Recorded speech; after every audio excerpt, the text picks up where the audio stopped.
All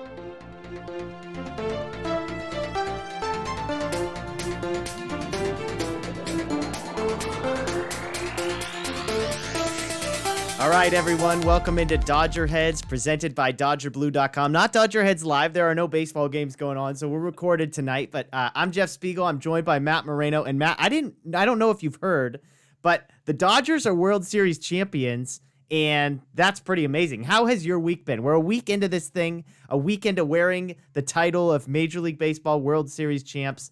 Where are you at? Does it seem real to you yet? No, it's definitely been a bit of a whirlwind. It's both been the longest and shortest week that I can remember. We posted today on Twitter that 1 week ago tonight, Tuesday, the Dodgers won, Game 6 and became World Series champions. Crazy. And it's hard to believe that, A, it was only a week ago, and B, that 1 week has already passed, just because, so much, the excitement in the city, obviously the fans, you see that. And also, the baseball and, you're going to get into it in the show that we have coming out this week with Daniel. The offseason starts right away. The next day, Wednesday morning, we had free agents. Yep. Yeah, it's been crazy. I want to say this right from the front, by the way. DodgerHeads has been around for 1 year. The Dodgers are undefeated in seasons in which DodgerHeads and this show exists. So, I'm not saying we're taking credit for anything here, but I just want to say somehow we went from, oh my gosh, we started a show in the absolute worst season of all time, which was the 3 months in which I was talking about Korean baseball and updating people on Rob Manfred. And somehow it ended in, oh my gosh, we started it in the absolute right season. So thanks for being along for the ride. We appreciate it. It was a fun run through the playoffs. And that's what we're here to talk about tonight. Basically, a week later, let's think back. Let's relive the moment. If you follow us at Dodger Blue 1958 all over social, check us out at DodgerBlue.com. We're running a series of articles right now counting down the top 10 moments from the postseason run. So check those out. I believe, as Matt said, we've got a few of them posted. By the time you see this, we'll probably have at least 2 or 3 of those posted. But on here, we're going to take a little bit different. Rather than counting down moments, which, by the way, those will be fun conversation starters. I'm sure none of you will have opinions on what we got right and what we got wrong. But I wanted to take a little bit of a different angle for our show tonight and look at players in particular. Now, obviously, I don't have a ton of experience in rooting for a World Series champion, but I think about it the way of, like, who are the players that I'm going to remember from this run? And maybe it's kind of players and moments, but, like, who are the guys that stand out? When I think of the 2020 World Series team, who are the guys that stand out? And so Matt and I are going to run through our top 10 list of guys that we're going to remember and alternate. So Matt will pick 1, I'll pick number 2, Matt will pick number 3. We'll go all the way to 10. And I think this will be an interesting way to talk through. And just, again, this is just a vehicle for us to relive what was the amazing World Series run. So, Matt, I'm going to let you go first. I assume this is an easy choice. You haven't told me who you're picking, but I assume it's an easy choice. But who do you have on our I'm calling these our hero rankings, our memorable rankings. Who do you have number 1?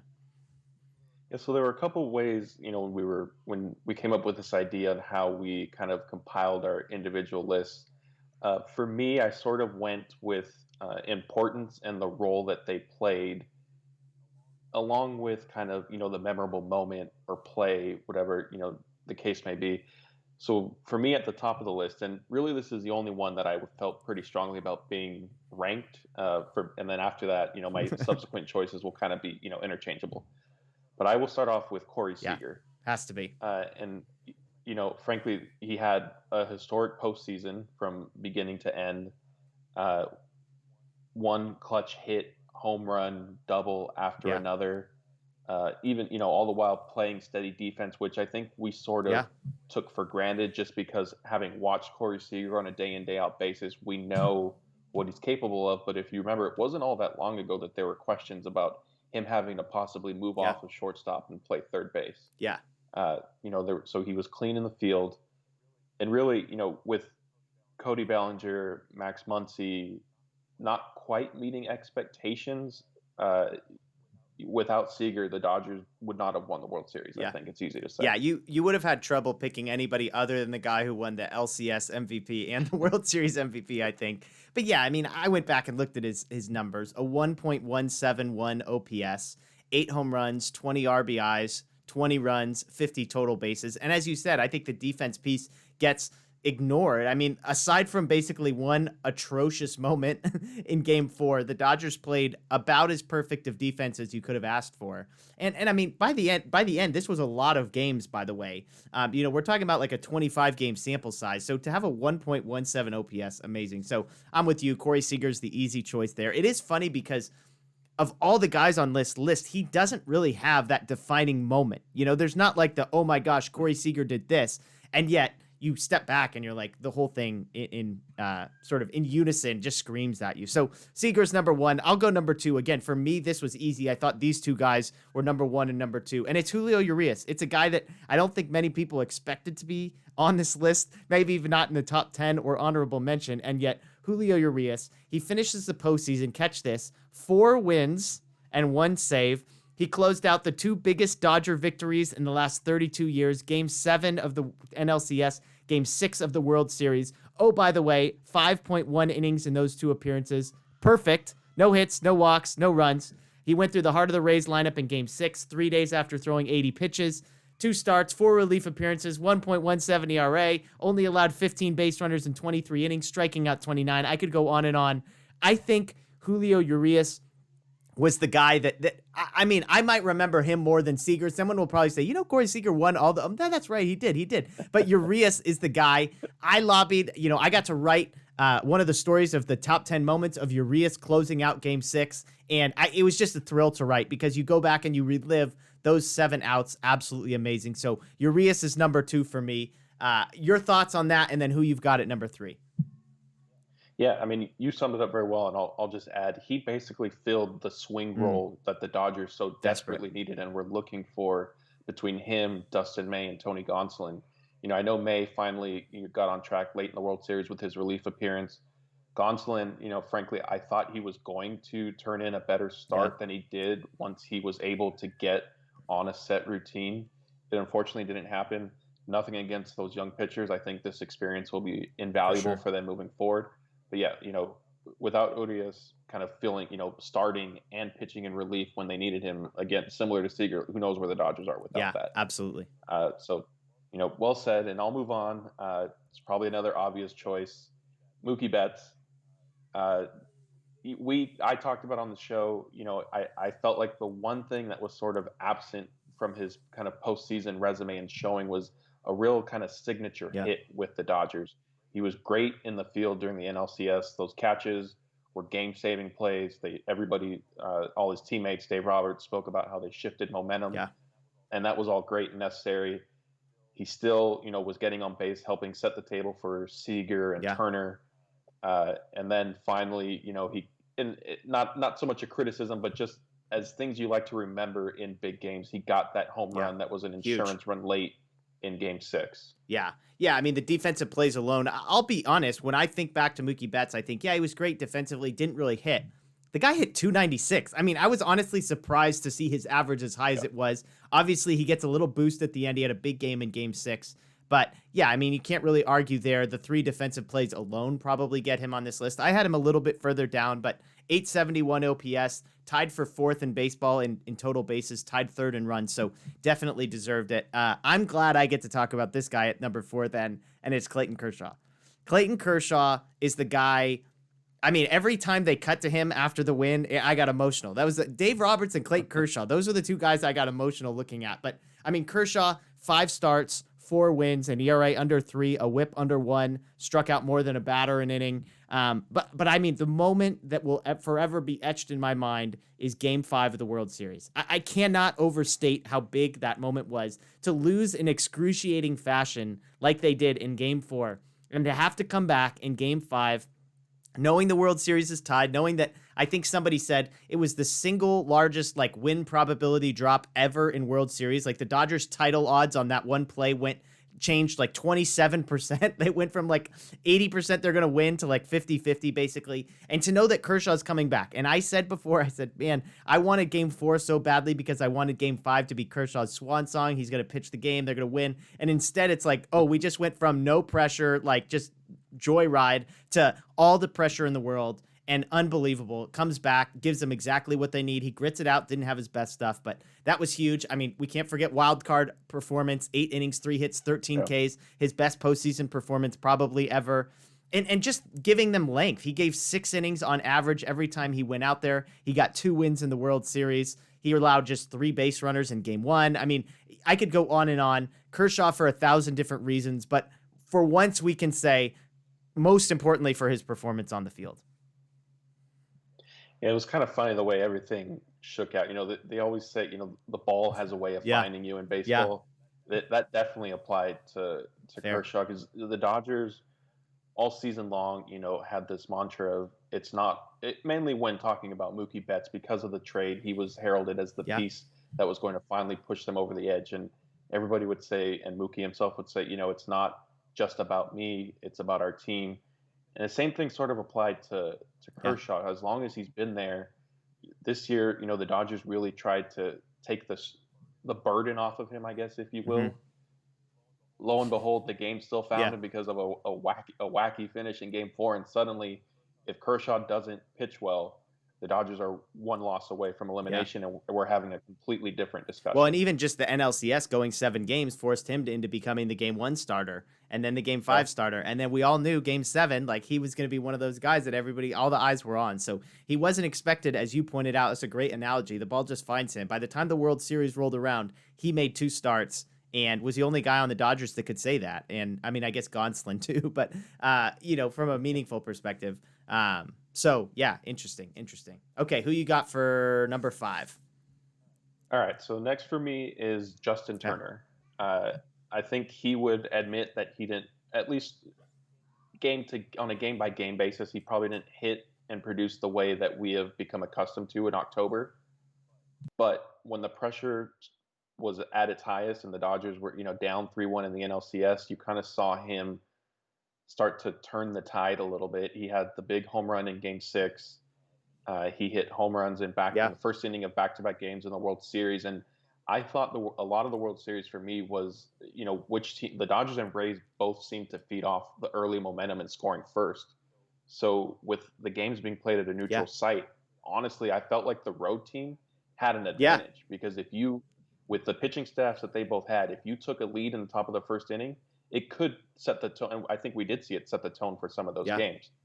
And then there was also, that huge double play in the NLCS. Unfortunately for him, the World Series kind of ended in disappointing fashion. Memorable for level. a different reason, unfortunately. Yeah. But, I don't think you can really understate his importance. Yeah. No, I'm with you. I mean, another guy, 2 home runs in the World Series. He had 4 doubles in the World Series, 6 extra base hits. That's a pretty remarkable number in 6 games.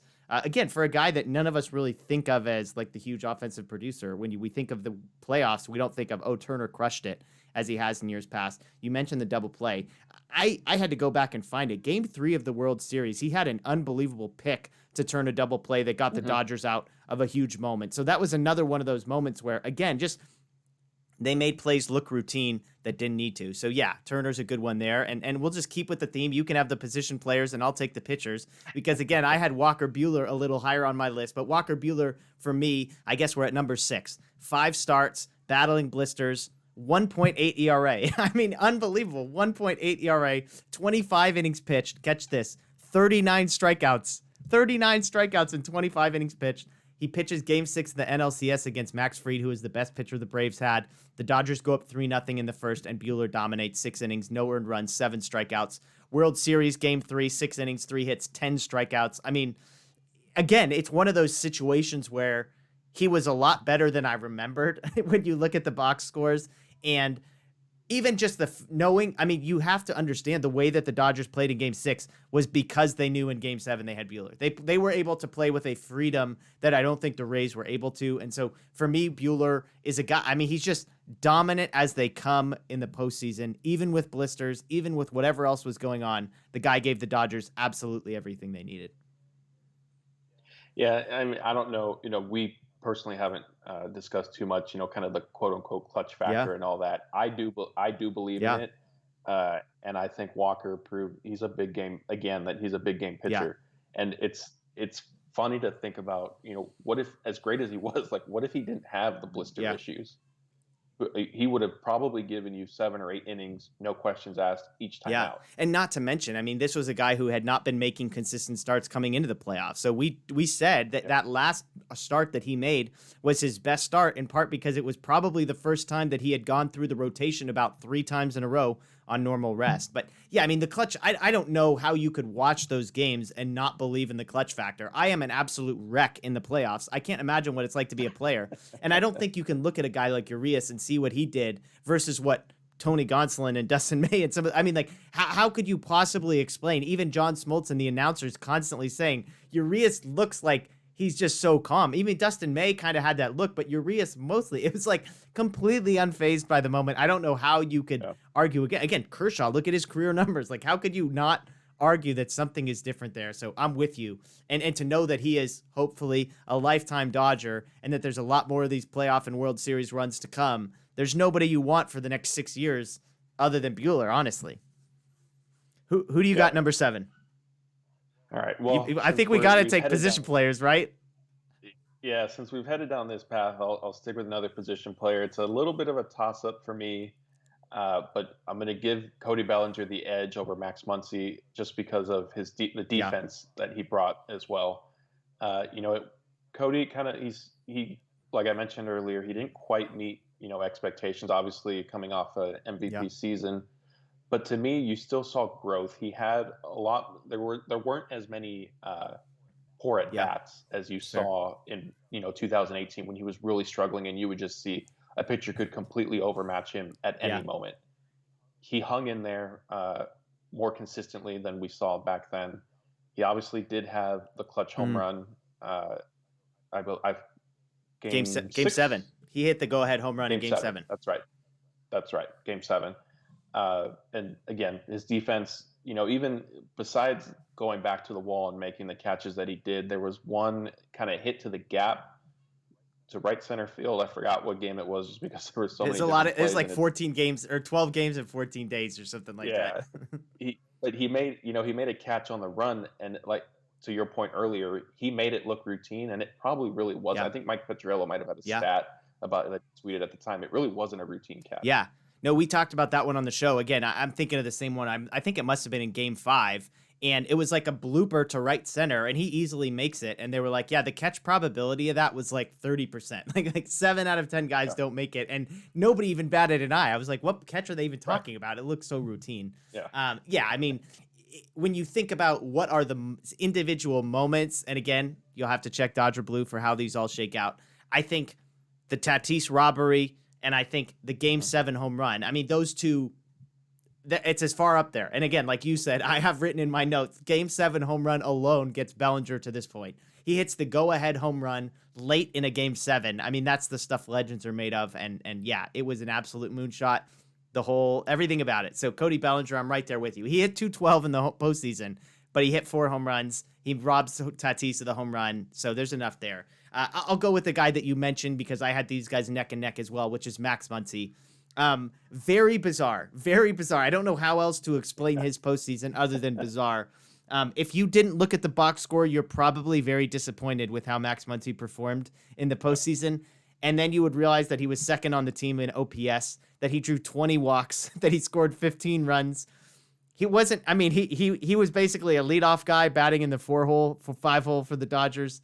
But I mean, he drew some big walks. I think he drew a big walk right before Will Smith's big home run in Game 5 of the NLCS. So, and I mean, I think his defense gets unfairly criticized. I think people remember some of the gaffes that he has made throughout the season and yet just seem to gloss over the numerous times, specifically early wild card NLDS rounds. I mean, just picks in the dirt where it was like, that was like not 100% throw right there, and Muncy's just digging it out. So I'll give Muncy some love. Admittedly, it gets a little bit more difficult as you get down this list, but I think Muncy deserves it. Again, 904 OPS. I mean, that is the high-level stuff in the World Series, in the playoffs. So Max Muncy gets number 8 for me. We've got 2 left on our list. Who do you got at number 9, Matt? All right, so I'm switching it up on you. I'm throwing you a curveball here. I'm going to go Blake Treinen. Oh, okay. I had him on my honorable mention list. A few reasons. So he obviously, Kenley Jansen had his struggles, this inconsistencies again this season, and kind of bled into the playoffs a little bit. And Blake Treinen, he was asked to pitch 3 consecutive Yeah. days on 3 different times. So in the DS and the CS and again in the World Yeah. Series. He got bailed out. I will say he got bailed out by Mookie Betts robbing Freddie Freeman of a home run. So there is that. But overall, kind of big picture, I think he pitched Yeah. well. And the Dodgers, when you fall behind 3-1 and you're playing 7 games in a row, your bullpen is going to be Yeah. taxed. And I think he was someone who Dave Roberts was able to go to and kind of trust. I can pitch him on a third day without the stuff consistently, or significantly declining. Yeah. Which isn't necessarily the case with Kenley Jansen. It's not Safe to necessarily say. the case Safe to say with Kenley. with Pedro Baez. So for me, that's why I had Blake in I my love it. top 10. I mean, he wasn't on my top 10. I had him honorable mention, but Daniel and I said throughout that he was the guy we trusted the most coming out of the bullpen.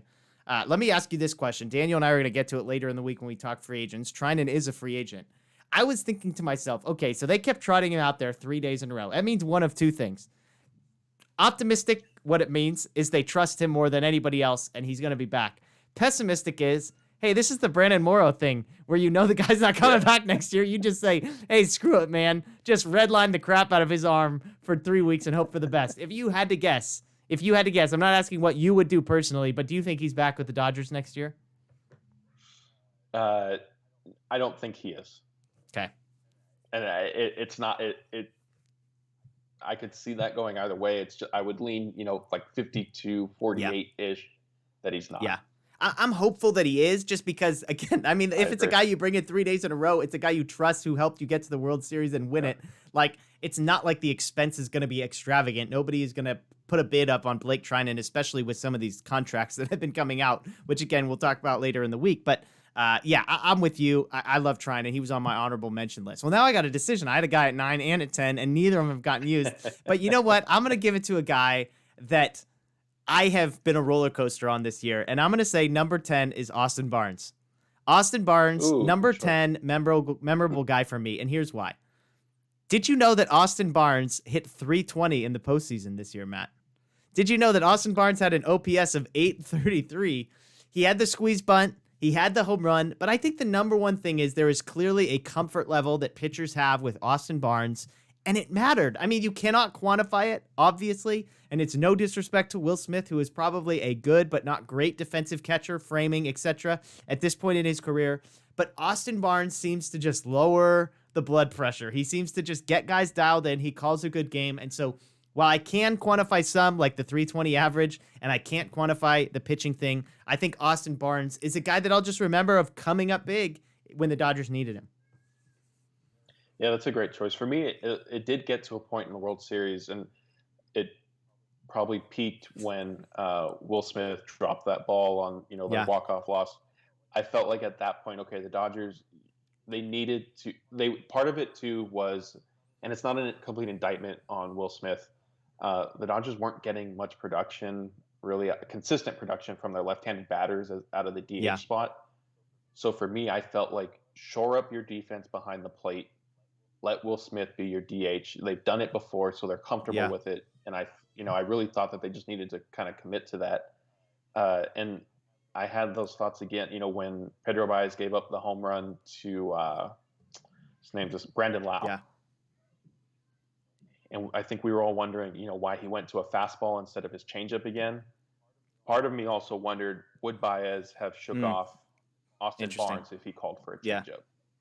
And again, it's not so much. It's not an indictment of Will Smith, because I think he's a great player, and I think he had his moments for the team, and they absolutely needed him to win. I just think it's kind of analyzing it, looking at it from the standpoint of who has what strengths, and there's no denying that I think Austin Barnes is the better defensive catcher of the two right now. Definitely something interesting to see how that plays out in the coming years. Because, I mean, obviously Barnes is still under contract for a little while longer. Smith is the guy. I mean, offensively is one of the probably 3 to 5 best catchers in baseball already. So he's going to be in there. I'll just throw this out. The guy I had at number 10 is Dave Roberts. And I'll say this. Dave Roberts was atrocious in Game 4 of the World Series. The Pedro Baez thing was a nightmare. His answer about the Pedro Baez situation was even more of a nightmare. It was like, oh, wait, you just dug the hole even deeper. But he was pretty much perfect outside of Game 4 of the World Series. And I'll mention the Dodgers freaking won the World Series. He pulled the right strings in Game 5 of the NLCS, Game 6 of the NLCS, Game 7 of the NLCS. He had a clubhouse of guys that never once started to believe that their season was over. The same thing, Game 4 happens.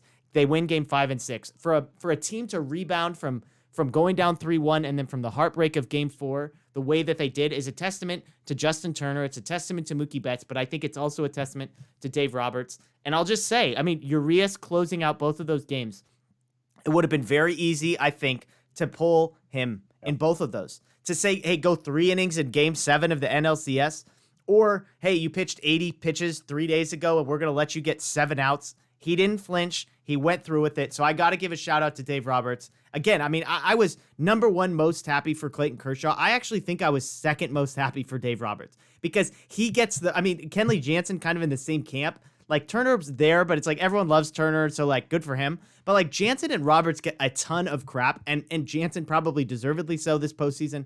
Roberts, 95% of the time, was actually, I thought, great, and they won. So Roberts, for me, belongs on this list. I've got a couple other names here. I'll just throw at you honorable mention. Will Smith, I think, Game 5, that 3-run home run he hit in the NLCS, absolutely massive.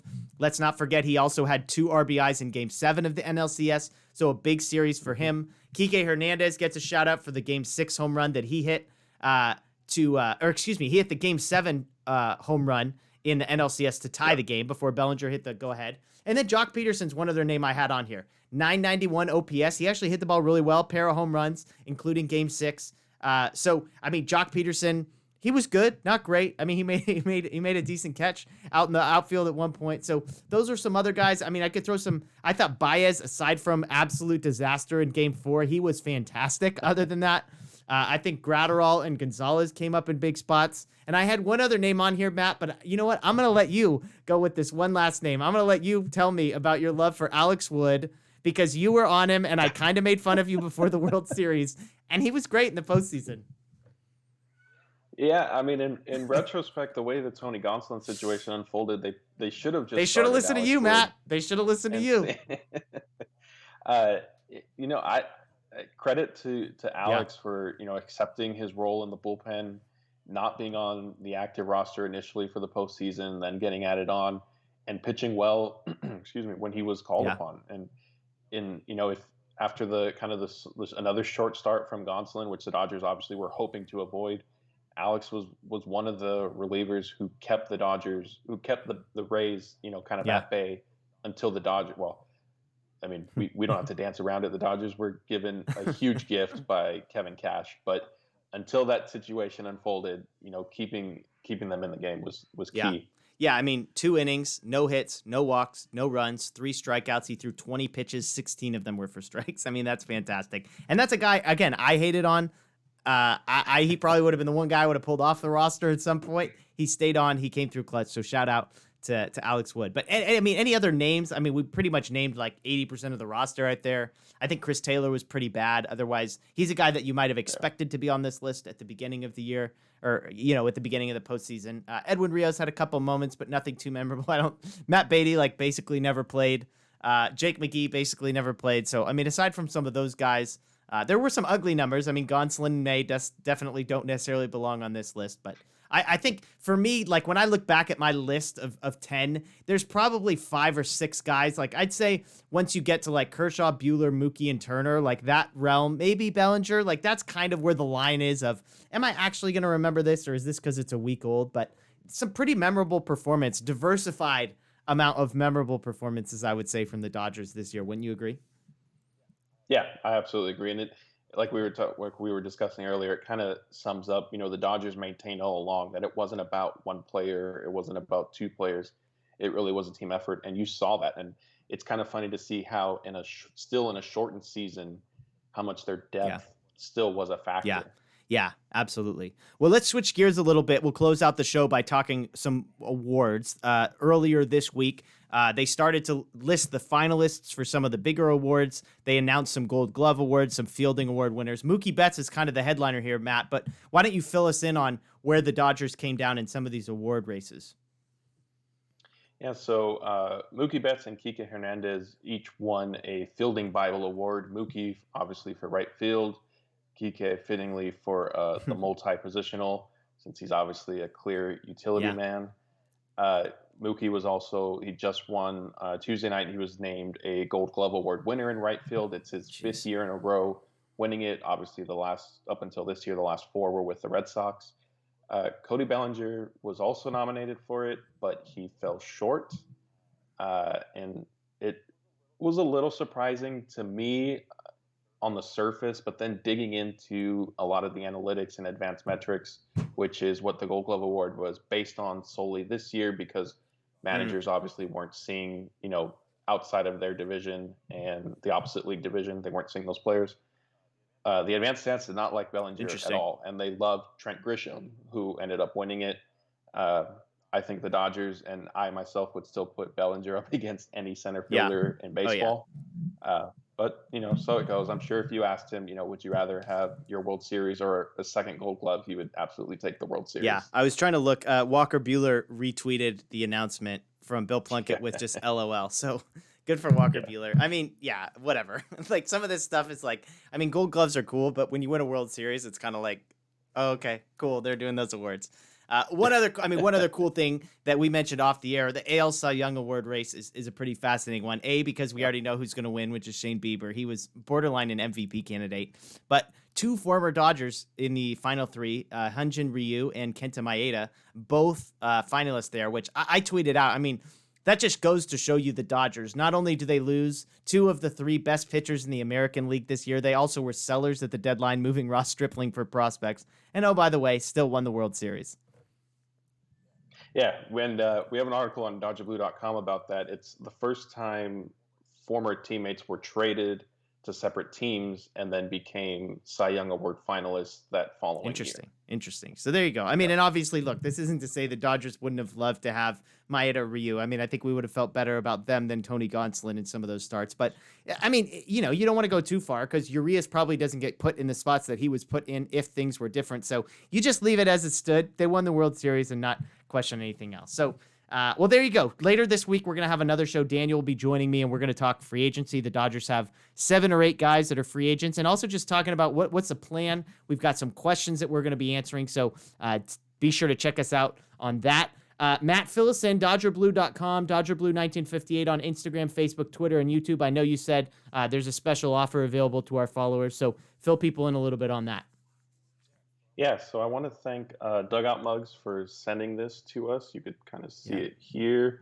It's basically, these kind of mugs that have become popular that are made out of baseball bats. If you head to our Instagram, DodgerBlue1958, you'll see a picture of it. And in the caption, there's a code for 30% off. Sweet. Awesome. Yeah, those are sweet. So shout out to them. Dugout Mugs, you said. Check us out on Instagram, DodgerBlue1958. We're also on Facebook, Twitter, YouTube, DodgerBlue1958. And then, of course, all the latest news throughout the offseason will be on DodgerBlue.com. So check us out there. We appreciate you joining us. This is our first non-real live post-game show. Dodgers are World Series champs, so we appreciate you joining us. But that'll do it for us tonight. Have a good night. Remember, still champs!